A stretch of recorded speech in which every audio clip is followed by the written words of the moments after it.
right. So in our examples, what we're going to be working on now is problems where we will need to solve by using two-step equations. So that means it's going to take two steps for us to isolate the variable. So I'm going to first start off by writing out our expression. They want us to solve 2x plus 3 is equal to 9. 2x plus 3 equal to 9.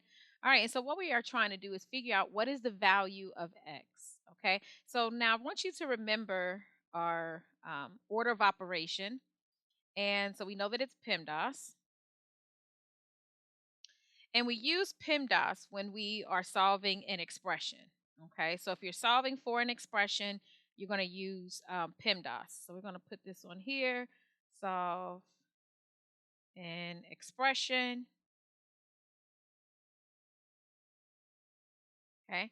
And so in other words, just so you understand what we're talking about, if I was to say 3 plus 2 um, times 4 is equal to, you would use PEMDAS for us to figure out what the answer is. Okay, so you're solving for that expression.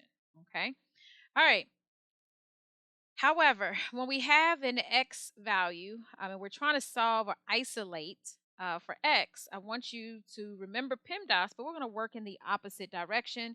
And then this is going to help us to solve for a variable. So solve for a variable. And we'll need to remember this. All right, so just to recap, if you are trying to solve for an expression, you're trying to find out what the value is, you're going to solve for an expression by using PEMDAS, working from top to bottom. However, if you have an equation or an inequality and you're trying to isolate the variable, then you're going to solve by using PEMDAS, but in the opposite direction. All right, so let me show you what that would look like. So we have 2x plus 3. Because we are trying to solve for a variable, we're going to start off with our subtraction and addition. Okay, so do we see any subtraction or addition? Well, first, before we do that, let me back up one more step. Always, always, always ask yourself, is x isolated? Is it by itself?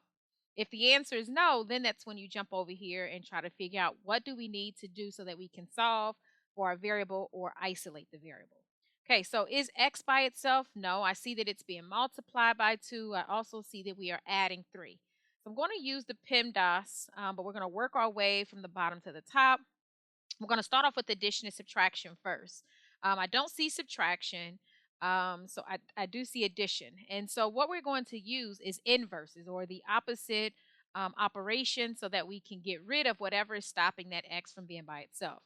So I see addition, we're adding 3, and because we're going to move it to the opposite side, you're going to use the opposite or the inverse operation, which will be subtracting 3. By doing that, you end up with 2x. 3 minus 3 gives you 0, so that cancels out. And now you're left with 9 minus 3, that gives you 6.